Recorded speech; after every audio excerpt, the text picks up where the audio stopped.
untuk menghadirkan kebijakan afirmatif yang memberi ruang dan dukungan nyata kepada pelaku budaya. Hal ini mencakup perlindungan hak kekayaan intelektual komunal, pembinaan berkelanjutan, hingga pemberian insentif ekonomi dan ruang ekspresi budaya yang inklusif.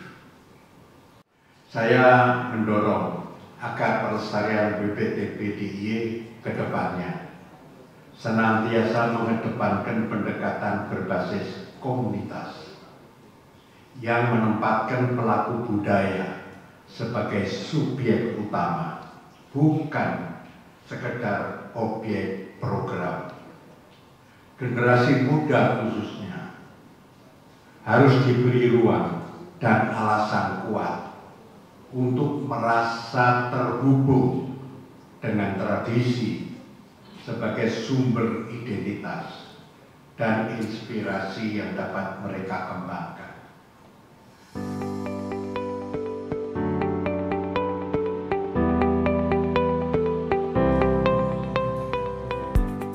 Ya, kalau saya prinsipnya warisan tak benda itu harus produktif gitu. Jangan warisan tinggal warisan ya orang nguripi. Itu yang penting itu kan nguripi. Warisannya banyak, terkenal tapi orang nguripi kan ya anu padha wae ya.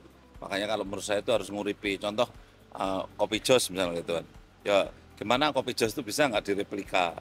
Tidak hanya dijual di situ ya, tidak hanya di Malioboro, tapi mungkin ada kopi jos di tempat-tempat lain yang artinya nguripi ya, artinya nguripi banyak orang.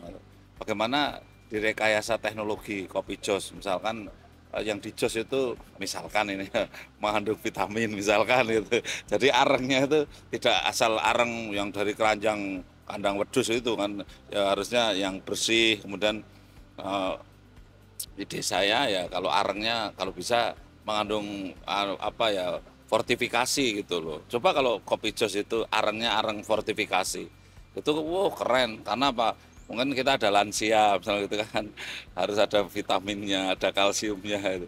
Jadi areng jos ini harusnya fortifikasi, harusnya kreatif begitu. Nah, begitu juga kalau tadi ada jublak-jublak suweng misalnya itu bagus. Kalau menurut saya harus berpikir bagaimana supaya produktif ya. Jublak-jublak suweng siapa tahu bisa nanti ada tari atau tari kolosal jublak-jublak suweng. Kalau di Bali itu kan ada apa itu tari apa namanya? Tari kecak. Kalau di Banyuwangi ada tari apa namanya itu ya? Masal itu ya, yang terkenal itu. Nah, apa salahnya kita punya jenis kecak tapi namanya jublak-jublak suweng misalnya begitu. Kita butuh kreativitas begitu.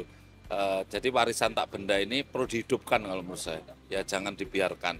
Kalau tidak dihidupkan, menurut saya orang rejekeni gitu. Makanya temanya menurut saya gitu. Ya, kami bersyukur, alhamdulillah, terima kasih.